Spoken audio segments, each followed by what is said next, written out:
hidupnya senang, hidupnya bahagia, hidupnya kada susah payah. Wa innal fujjar lafi jahim. Nah, orang-orang yang fujar ini hidupnya dalam neraka jahanam. Artinya apa? Orang yang fujar ini hidupnya serasa dalam neraka.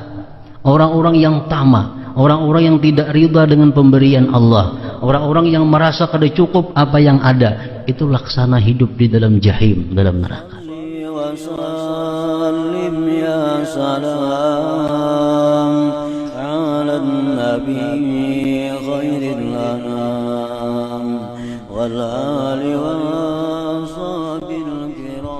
Bismillahirrahmanirrahim.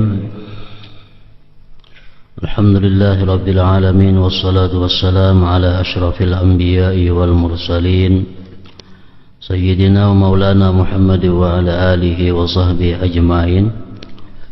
Qala al-musannif al-imam al-habib al-allamah Ahmad bin Zain bin Alawi al-Habsyi rahimahullah ta'ala. Wa qawlun nazim radiyallahu anhu wa nafa'a bih. Waqna' bimaysuril ma'ashi wa la tutil amala wa amma la yahillu tawarra'i. Zakara fihi al-qana'ata wa qasra al-amali wal war'a. Wal qana'atu hiya al-iktifa'u bil mawjudi min ar-rizq wal iktifa'u billahi fi hawaijih wa inzaluha bihi ta'ala la bi ghairihi wa su'alur rizqi minhu. Wa yutlaqul qani'u fi kalamil arab 'ala as-sa'il wa yuqalu qana'a idza sa'ala. Wa qad atharatul kalama 'ala al-qana'ati fi ta'liqin li 'ala qasidati sayyidina an-nazim an-nuniyah fil wasiyati as-sughra 'inda qawlihi wa in tarda bil maqsumi 'ishta mun'ama wa in lam takun tarda bihi 'ishta fi huzni. Wa maqamul qana'ati awwalur ridha falil qani'i halun minar ridha.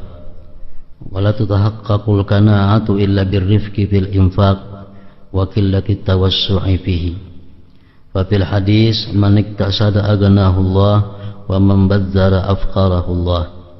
Wala tasihhu illa bis-siqati bi tadbirillah kama qala ta'ala wa ma min dabbatin fil ardi illa 'ala Allah rizquha wa hadza ilmun war rifqu 'amalun wa imadul amri as-sabru wa kasrul amal wa ma'rifatu afatil ghina wa izzil qana'ah ila akhir.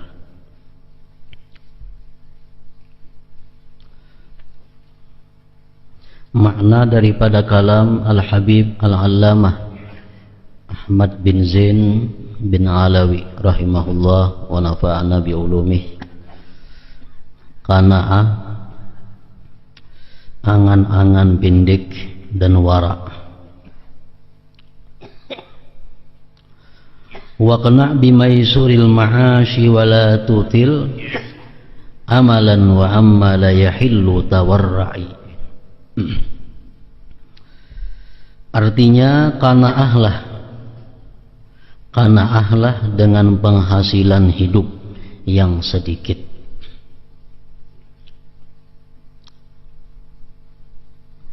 Dan jangan berangan-angan panjang. Kemudian waraklah terhadap semua yang tidak halal. Di dalam satu bait syair ini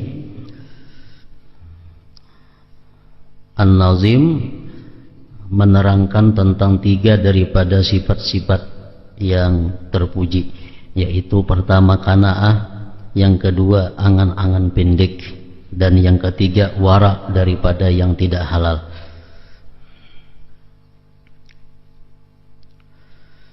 Dalam bait di atas Said Abdullah bin Alawi Al-Haddad radhiyallahu anhu menyebutkan kata qanaah.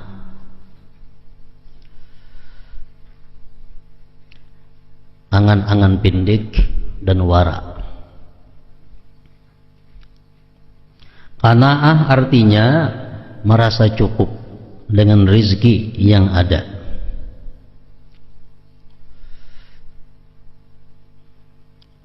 Dan di dalam memenuhi segala kebutuhannya dia hanya bergantung dan memohon kepada Allah, tidak kepada selainnya. Itu ta'rif, definisi daripada qanaah. Lawanan daripada qanaah adalah al-hirsu atau tamak. Tamak artinya merasa selalu tidak cukup dengan apa yang telah diberikan oleh Allah Subhanahu wa ta'ala. Merasa kurang, merasa selalu hendak lebih dari yang sudah diberikan oleh Allah Subhanahu wa ta'ala. Nah, itu tamak.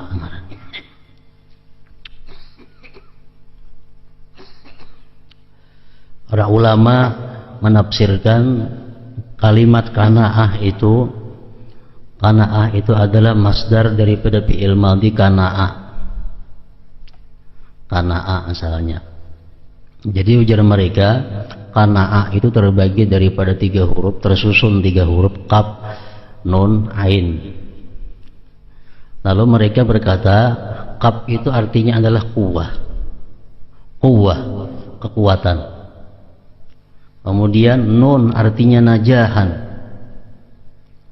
Yang ketiga ain artinya inayatan. Orang yang bersifat qanaah itu dia akan diberi Allah kekuatan, diberi Allah kesuksesan, keberuntungan, dan diberi Allah selalu pertolongan. Qanaah. Dan mereka mengatakan bahwa tamak itu terdiri daripada 3 huruf nang belubang ketiga-tiganya. Sampai hari kiamat tamak itu kada mau hibak lubangnya. Ta, mim, ain. Tamak. Jadi itulah contoh orang-orang yang tamak selalu merasa kurang. Kayak apapun banyaknya pemberian Allah kepadanya, tetap merasa kurang. Itu sifat nang tercela.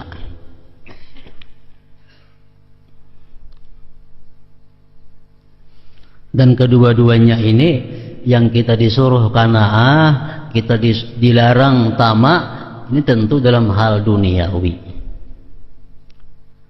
Dalam hal duniawi kita disuruh qanaah, merasa puas dengan yang ada, dan dilarang merasa kurang dalam hal urusan dunia. Tapi sebaliknya dalam urusan akhirat kita disuruh tamak, selalu kurang ibadah kepada Allah, selalu kurang kebaktian kepada Allah. Qanaah ini yang dilarang kalau urusan ibadah. Rasa cukup dengan ilmu yang ada, dosa lagi mengaji. Cukup sudah ilmu yang ada. Nah, ini kada boleh qanaah dalam hal agama. Cukup sudah amalan yang ada banyak. Nah, merasa cukup dengan amalan yang ada ini qanaah yang dilarang. Kenapa? Qanaah salah tempatnya. Qanaah di bidang urusan akhirat itu salah. Qanaah ini disuruh dalam urusan rezeki, urusan duniawi.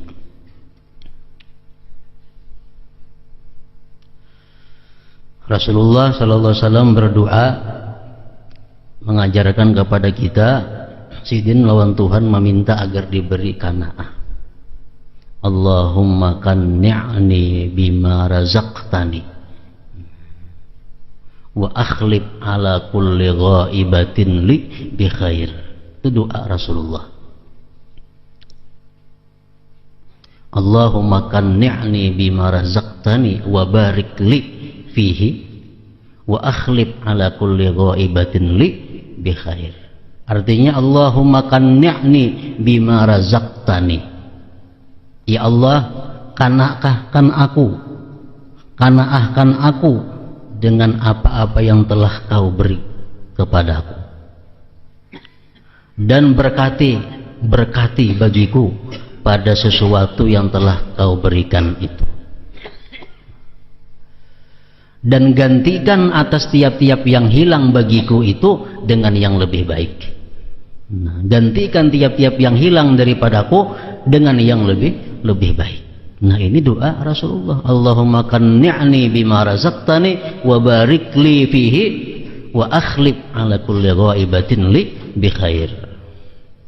Jadi Rasulullah SAW sendiri beliau meminta kepada Allah agar diberi sifat qanaah.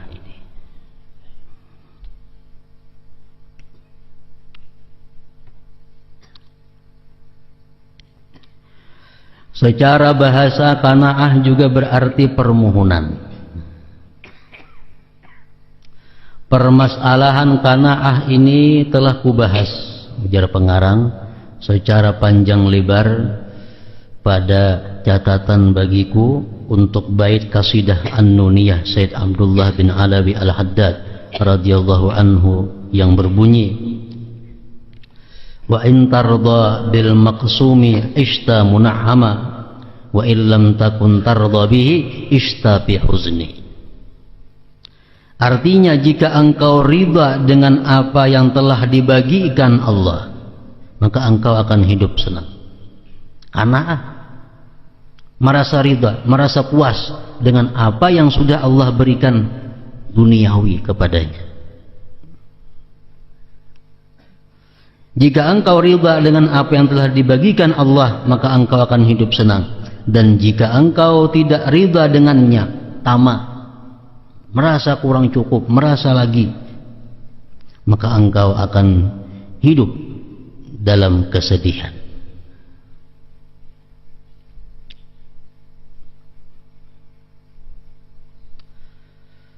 Allah Subhanahu wa taala berfirman, innal abrar lafi na'im wa innal fujjar lafi jahim.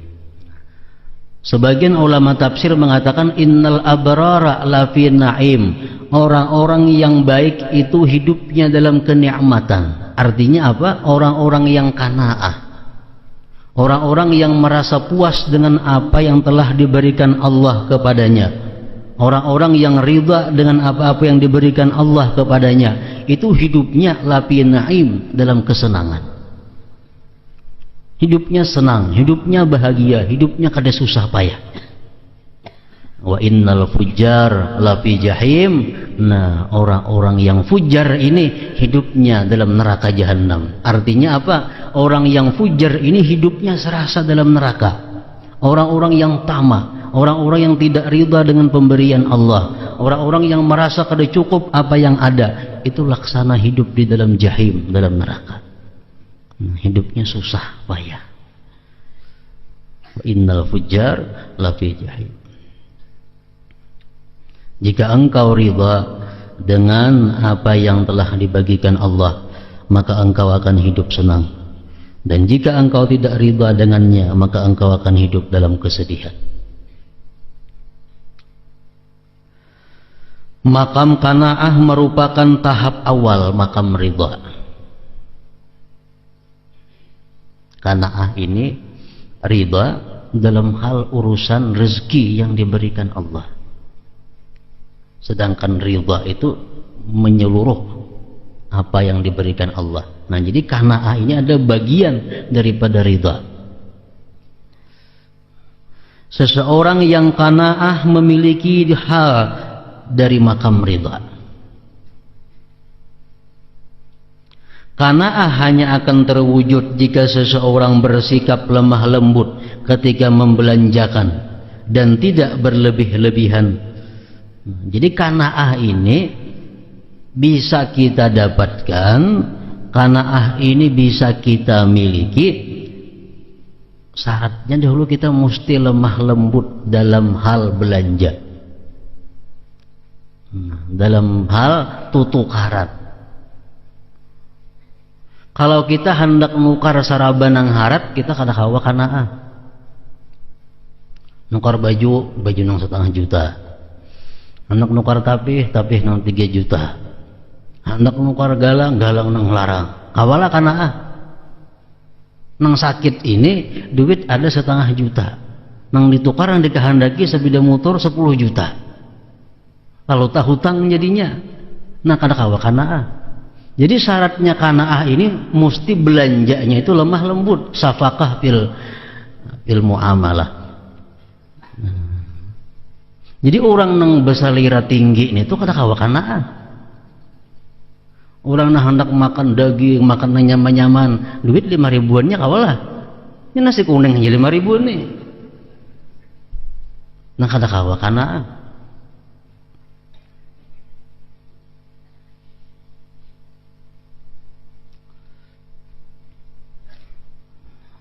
Qanaah hanya akan terwujud jika seseorang bersikap lemah lembut ketika membelanjakan dan tidak berlebih-lebihan. Jakanya Kanaah kadada kredit. Ada payo. Lembaga-lembaga yang membuka kredit nih kada payo jakanya masyarakat nih Kanaah. Karena masyarakat nih masyarakat kita ini rasa panjang umur, lalu payo orang-orang yang mengereditakan itu. Kan orang yang mengeredit itu satu tama. Kenapa maka tama? Melebihi dari kemampuan. Duit ada 1,5 juta, nang dikehendaki barang 5 juta. Nang kedua orang yang mengeredit ini rasa panjang umur. Makanya kita nih yakin minggu kainnya kita mati, maulah kita mengeredit. Ada mau? Siapa aja kada mau mengeredit kalau kita meyakini bahwa minggu depan kita mati. Kita mau mengereditnya karena kita punya keyakinan kita mati mungkin 5 tahun lagi hanya mati. Lalu kita mengambil kredit nang 2 tahun. Nah, jadi orang nang kredit ini walaupun kredit itu kada dilarang oleh syariat, kada dilarang oleh syara selama sesuai dengan aturan-aturannya, tapi kredit itu mencerminkan bahwa pelaku ini kada punya sifat nang mulia, Kanaah kadada, pindik angan-angan kadada. Artinya terbanyak nang dikehendaki pada persediaan duit nang ada. Nah Kanaah kada kawa macam itu.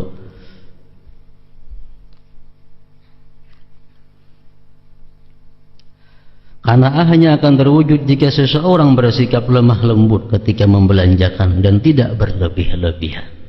Coba kita bisi duit 5.000, nang dikehendaki ini barangnya 1.000 rupiah aja, santai aja, ada apa-apa, 4.000 lagi lebihan.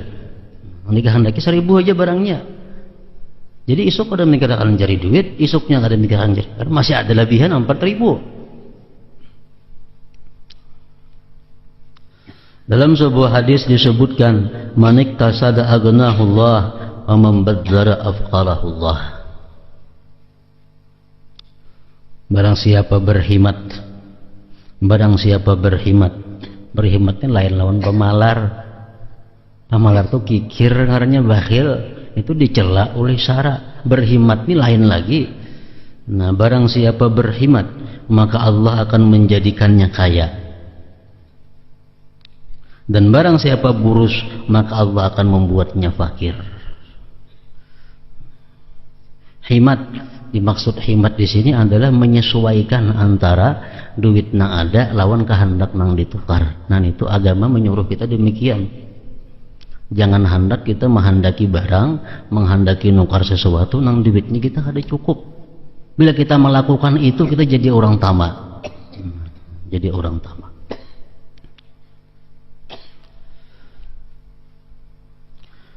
Sifat Kanaah ini tidak sah kecuali seseorang itu secara penuh menaruh kepercayaan pada pengaturan Allah. Jadi Kanaah yang pertama modalnya adalah belanja yang hemat. Yang kedua, orang Kanaah ini dia percaya penuh tentang pengaturan Allah Subhanahu wa taala dalam hal masalah rizki. Allah mewahyukan wa ma min dabbatin fil ard illa 'alallah rizquha. Dan tidak ada satu binatang melata pun di muka bumi ini melainkan Allah lah yang memberi rezeki. Nah, di sini tempat keyakinan orang-orang yang Kanaah. Jadi ulama mengatakan di dalam beberapa kitab tasawuf, perbedaan antara hidup orang yang mempunyai ilmu dengan orang yang tidak mempunyai ilmu itu terlihat perbedaannya dalam 5 perkara. 5 hal ini keuntungan orang-orang yang punya ilmu. Yang pertama, orang yang punya ilmu itu dia yakin bahwa rezeki itu sudah diatur oleh Allah. Dia yakin bahwa Allah itu orangnya maha berbuat baik, maha pemurah, dan Allah tidak berbuat kecuali tepat. Nah, itu orang berilmu yakin demikian. Lalu dia ridha dengan apa yang diberikan Allah. Orang nang kada punya ilmu, inya kada yakin rezeki itu diatur oleh Allah. Orang nang kada punya ilmu kada yakin rezeki itu sudah ditentukan Allah. Lalu inya kada ridha dengan apa yang Allah tentukan, kada ridha dengan apa nang tah ia dapatkan. Itu bedanya yang pertama. Yang kedua, orang yang punya ilmu itu dia sudah menghadirkan datangnya bala dan musibah. Orang yang berilmu ini tahu. Orang berilmu itu tahu bahwasanya dunia ini tempat bala dan musibah. Dunia itu kada ada supi daripada bala musibah kada ada. Nah, orang berilmu tahu. Makanya ada istilah talabur raha fid dunia muhal, mencari ketenangan, mencari kebahagiaan dalam dunia itu mustahil. Mustahil. Kita hendak mencari kesenangan, hendak mencari kebahagiaan, tapi dalam dunia sini mustahil. Pembagana di kota asa kada tenang jar, pindah ke kampung makin kada tenang lagi di kampung. Kenapa? Masih dalam dunia juga hendaknya. Ketenangan kada dalam dunia kada ada. Talabur raha fid dunia. Nah, orang yang berilmu tuh tahu bahwa dunia ini kada ada tempat ketenangan, kesenangan, kebahagiaan. Lalu apabila ada musibah, bilanya ada bala, ini sudah siap. Ini sudah siap. Lalu ridha dengan apa yang diberikan oleh Allah Subhanahu wa taala. Nah, lain hal orang yang kada punya ilmu. Orang yang kada punya ilmu ini menganggap bila banyak berduit senang, bila banyak beranak buah tenang, bila banyak macam-macam bahagia. Ini orang kada berilmu. Nah, bila dapat musibah lalu inya kalupuk-kalupuk. Nah, kenapa? Karena kada menghadirkan terlebih dahulu bahwa dunia ini tempatnya bala dan musibah. Yang kedua itu. Yang ketiga, orang yang berilmu itu hatinya ada cahaya dari Allah. Nah, hatinya diterangi cahaya dari Allah. Kalau menghadapi keadaan apapun masalah dunia, ia siap. Lain halnya orang kada berilmu, hatinya gelap, kada ada cahaya daripada Allah. Yang keempat, orang yang berilmu itu mengetahui kehinaan dunia. Orang yang berilmu itu mengetahui kehinaan dunia. Nah, sedangkan orang yang kada berilmu, mereka kada menyadari bahwa dunia ini adalah hina, bakal hilang, bakal tinggalan. Nah, yang kelima, orang yang punya ilmu itu mengetahui bahwa dunia ini adalah kada sepi, kada sunyi daripada perubahan dan pergantian. Jadi 5 macam itulah perbedaan yang nampak hidupnya orang-orang yang berilmu dengan orang-orang yang kada berilmu.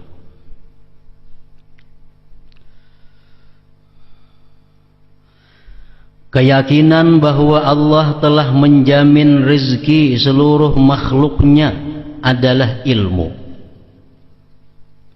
Jadi qanaah ini terdiri daripada ilmu juga. Yang kedua terdiri daripada keadaan. Yang ketiga terdiri daripada perbuatan. Qanaah. Qanaah mesti dasarnya ilmu. Ilmunya apa? Keyakinan bahwa Allah telah menjamin rezeki seluruh makhluknya. Itu adalah ilmu. Sedangkan lemah lembut dalam membelanjakan. Belanjanya lemah lembut artinya berpikir akibatnya apa, ini apa akibatnya. Nah, itu adalah amal perbuatan orang yang qanaah.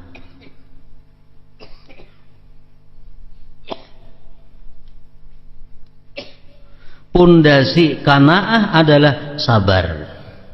Supaya kita nih kawa qanaah kayak apa? Pertama sabar modalnya. Yang kedua berangan-angan pendek. Amun tanto aku hidup minggu akan datang. Amun tanto aku hidup kena isuknya. Itu modal untuk qanaah. Yang ketiga mengetahui penyakit kaya. Artinya mengetahui risiko bahaya orang-orang nang banyak berharta. Itu mudah untuk kana.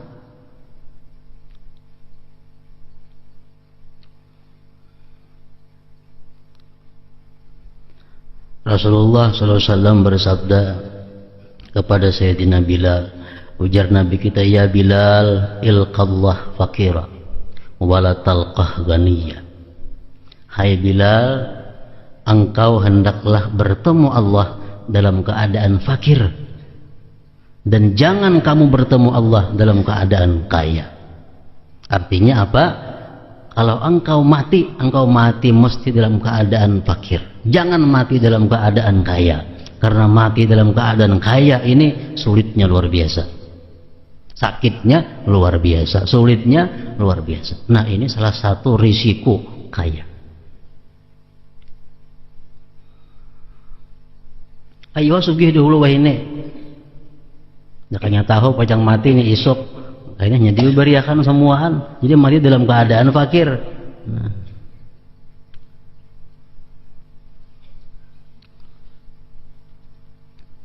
Itu salah satu risiko orang yang kaya. Matinya sakit dan sulit.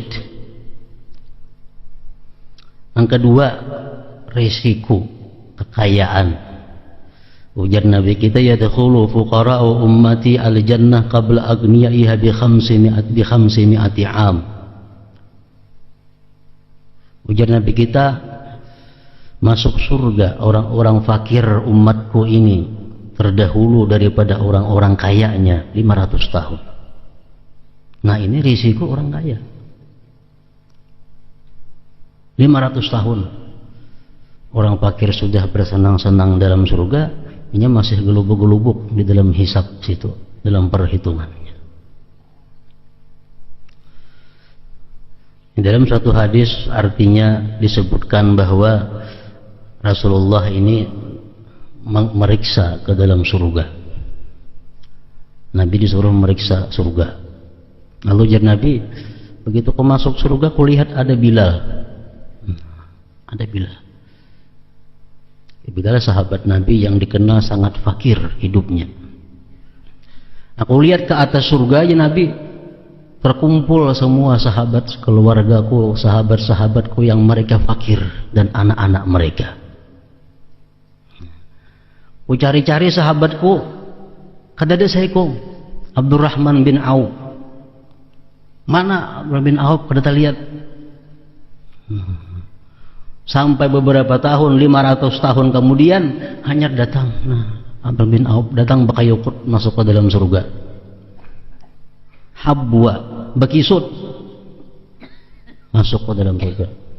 Ya, Nabi ke mana? Kamu kutuhuk mencari Abdurrahman bin Auf.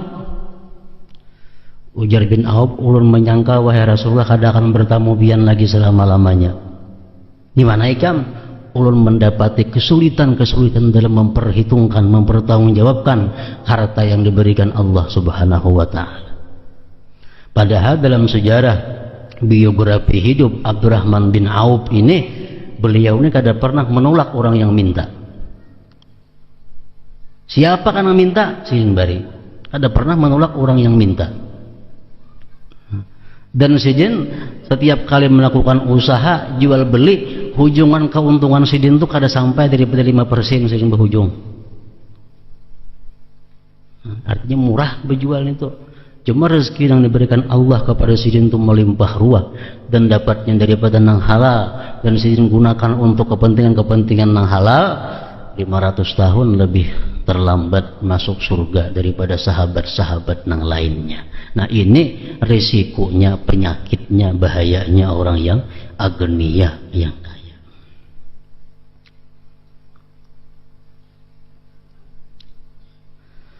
Rasulullah bersabda lagi, ini supaya kita kawa kanaah, supaya kita ini syukur, syukur aku bisa hisab tidak, nyaman kena mati kada apa hisabnya. Sabida kada perlu minyak, kada ada hisab minyak kalau sabida. Ujar Nabi, ittala'tu fil jannah fara'aitu aktsara ahliha al-fuqara wa tala'tu finnar fa ra'aitu aktsara ahliha aghniya wan nisa. Aku lihat, ujar Nabi, di dalam surga itu ternyata mayoritas penduduk surga itu adalah orang-orang yang dulunya fakir miskin di dalam dunia. Kalau aku disuruh melihat ke neraka, ternyata mayoritas penduduk neraka itu adalah orang-orang kaya dan perempuan-perempuan umatku. Jadi ujar Nabi kita, kenapa ini perempuan-perempuan, sahabat berkata, wahai Rasulullah, kenapa perempuan-perempuan ini lebih banyak masuk neraka? Ujar Nabi, adarrahunna al-ahmarani. Merusak akan perempuan itu dua perkara yang merah. Artinya apa? Az-zahab wal harir, perhiasan dan pakaian. Ini yang kebanyakan membuat perempuan itu masuk ke dalam neraka. Perhiasan dan pakaian.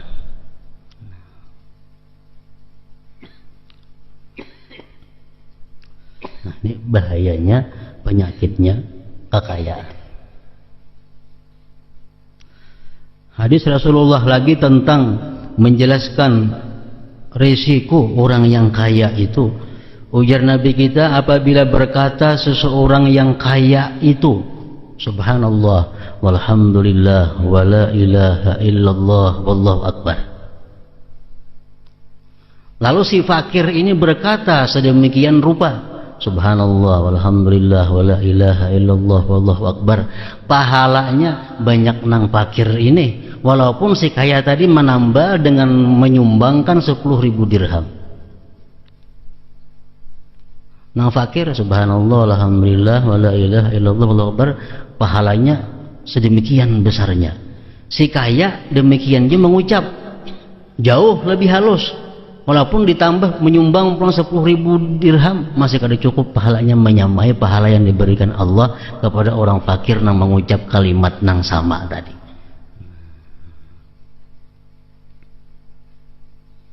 Jadi orang fakir kada perlu banyak beramal, sebutingnya kenal benar amalnya sudah. Orang fakir kada perlu banyak beribadah, asalkan sabar dan ridha terhadap apa yang diberikan oleh Allah Subhanahu wa taala. Nabi Isa alaihi salam lewat di jalan. Di tengah malam Nabi Isa lewat dengan orang ada nang guring. Orang lain di masjid orang beribadahan malam beriktikaf. Anak saya kuni guring. Jadi Nabi Isa bangun, Nabi kamu guring tu orang beribadah. Jadinya wahai Nabi Isa, ulun fakir, ulun kulir beribadah. Ulun fakir hidup kulir beribadah. Jadi Nabi Isa 6 kamu guring enggak terusakan lagi. Nah, artinya apa? Orang fakir ini walaupun inya guring, yaitu ada nilainya di sisi Allah Subhanahu wa taala.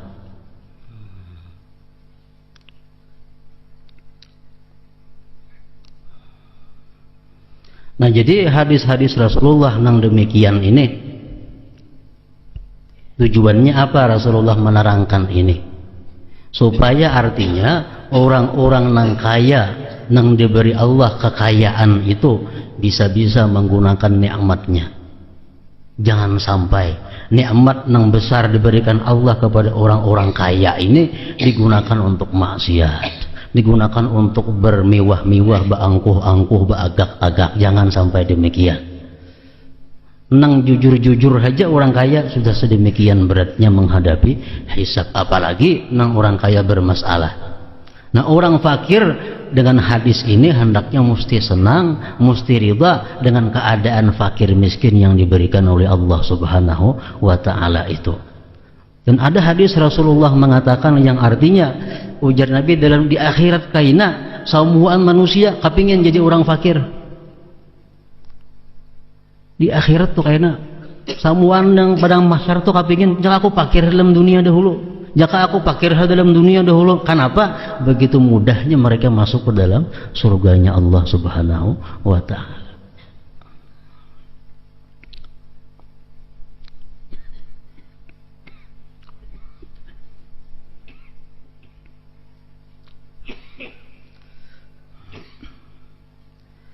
Kita masuk untuk membuat kita qanaah tadi, mengetahui penyakit-penyakit kaya. Jadi kalau kita ada nih kapingin, nah kita kapingin hendak kaya, itu keinginan yang salah.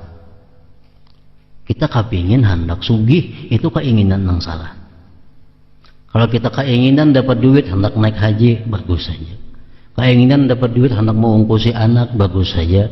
Keinginan dapat duit hendak menyumbang ini, membantu ini, baik. Tapi kalau kita keinginan hendak kaya, nah itu keinginan yang salah. Keinginan yang mempersulit. Keinginan yang mempersulit.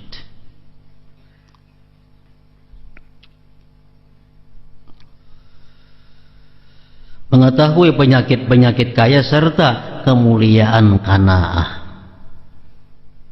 Dalam hadis, ahabbul ibad ilallahi ta'ala al-faqirul qani' bi rizqih ar-radi 'anillahi ta'ala.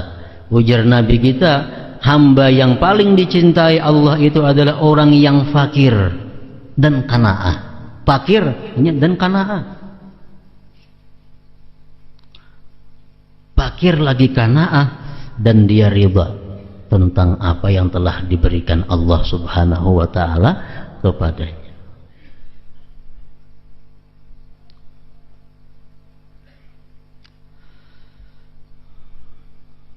Sayyid Abdullah bin Alawi Al-Haddad radhiyallahu anhu menulis sebuah qasidah yang sangat agung tentang qanaah. Bait awal qasidah tersebut berbunyi, innal qana'ata kanzun laisa bil fani fagnam hudita ukhayya aisyahal hani wa ishqanu an bila hirsin wala tama'in ta'ish hamidan rafi'al qadri wasyani. Qanaah adalah harta simpanan yang tak akan pernah habis. Milikilah sifat qanaah wahai saudaraku. Dan qanaah ini bukan hanya untuk orang fakir, orang kaya pun dituntut juga qanaah. Ini sudah kaya, itu pun disuruh juga qanaah. Makin disuruh orang fakir lagi disuruh qanaah, apalagi orang kaya. Orang kaya pun dituntut qanaah, dituntut qanaah. Puas sudah pemberian Allah yang sangat banyak ini, cukup sudah. Bukan hanya orang fakir. Milikilah sifat qanaah wahai saudaraku, niscaya kau peroleh kehidupan yang nyaman. Hiduplah qanaah, tidak rakus dan tamak. Mana sugih, mana rakus pulang. Merasa kurang aja lagi. Ini yang sulit.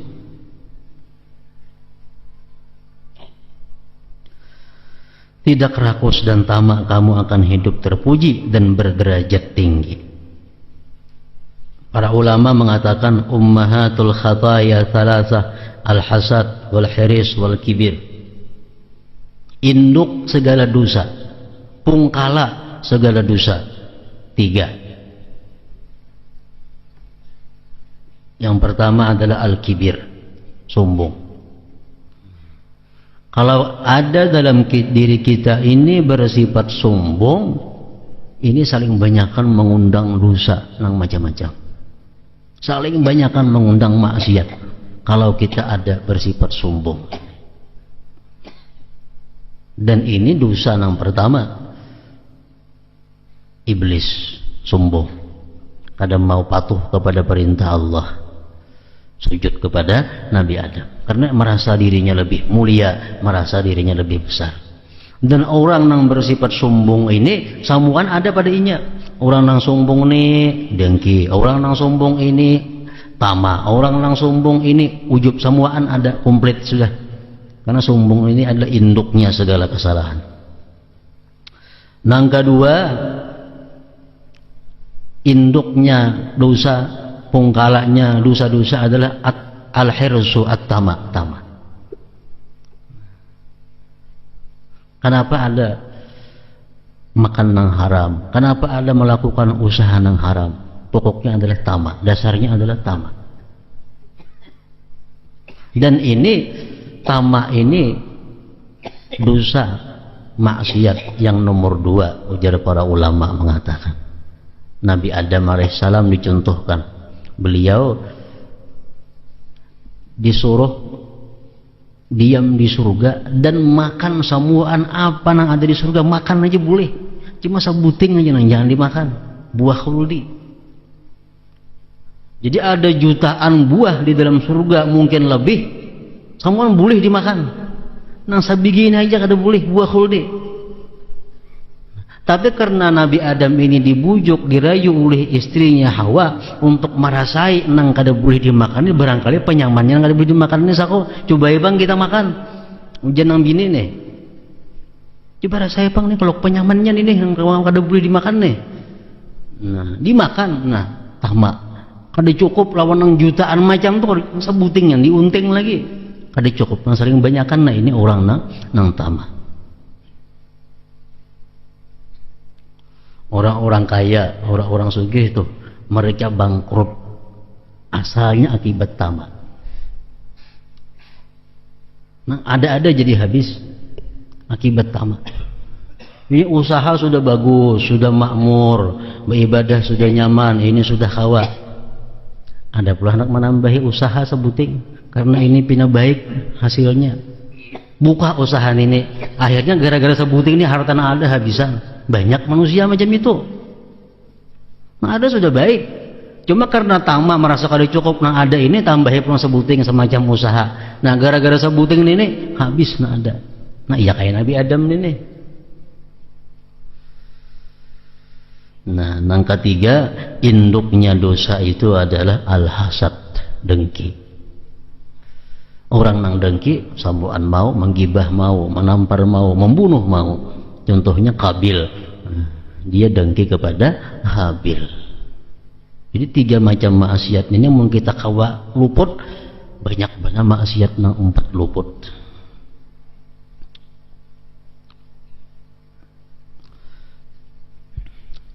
Tidak rakus dan tamak. Tamak, ujar ulama mengatakan ada 2 ngaran tamak nih. Ada tamak yang dilarang, ada tamak nang kada dilarang, namun lebih baik ditinggalkan. Nah, ini tamak ada 2, tamak nang kada boleh. Tamak nang kada boleh ini adalah orang-orang nang mencari, mengumpul duniawi sehingga melalaikan perintah-perintah Allah. Nah, ini tamak nang kada boleh. Ini hendak mengejar dunia, akhirnya apa-apa undang-undang Allah dia langgar semua. Nah, ini tamak nang kada boleh.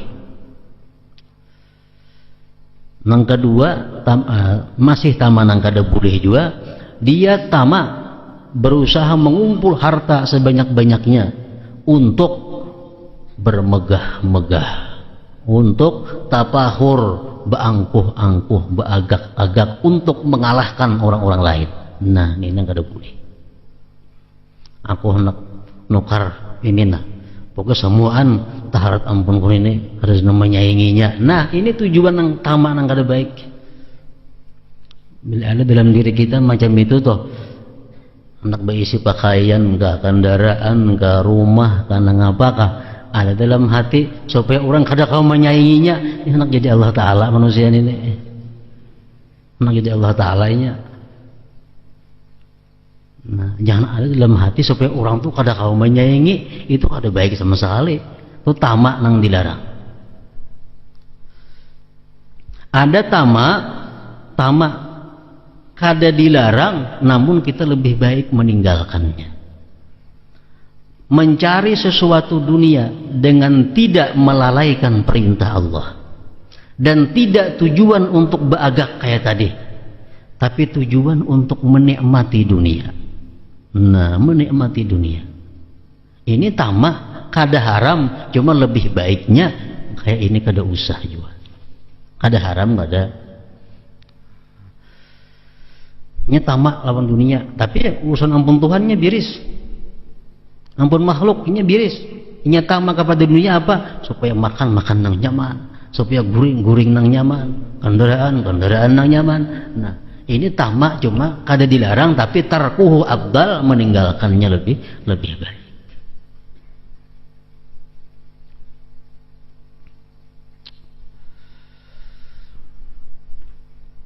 Dalam bait tadi beliau radhiyallahu anhu menjelaskan bahwa qanaah adalah tidak rakus dan tamak terhadap dunia. Itu lawanannya qanaah adalah tamak, rakus. Jadi kesimpulannya, supaya kawa kanaah ini, supaya kawa jangan tamak, 5 hal yang mesti kita miliki. Yang pertama tadi kasdul ma'isyah. Kasdul ma'isyah, sederhana penghidupan. Sederhana penghidupan. Jangan kita hendak memiliki, jangan hendak menukar nang duitnya kadada. Jangan hendak memiliki, jangan hendak menukar nang duitnya kadada, jangan. Nang sakamampuan aja. Nah sebuting. Nang kedua, supaya kita kawa kanaah, supaya kita jangan tamak, kita meyakini bahwa rezeki yang ditakdirkan Allah untuk kita itu pasti datang kepada kita. Kita yakini itu, bahwa rezeki yang ditentukan Allah ampun kita pasti datang kepada kita.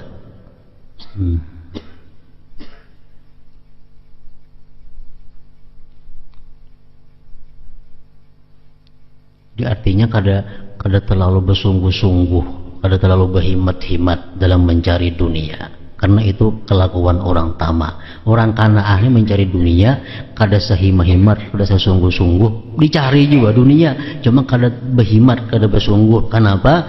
Karena dia yakin bahwa rezeki yang memang ditakdirkan ampunnya labudda ayyati, kada boleh tidak pasti datang kepadanya.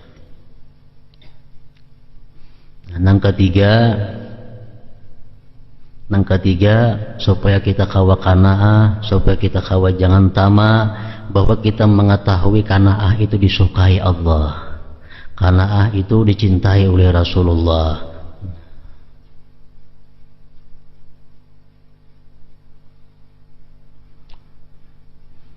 Yang keempat, supaya kita kawa kanaah, kita melihat, memikirkan, merenungkan keadaan-keadaan para nabi yang dahulu. Kita lihat nabi-nabi dahulu, kayak apa keadaan mereka dan apa akibatnya mereka. Kemudian kita lihat sejarah orang-orang kafir, Fir'aun, Qarun, Namrud. Kita lihat kayak apa kehidupannya dan apa akibatnya. Apa akibat mereka itu. Yang kelima, bahwa kita merenungkan, memikirkan bagaimana sulitnya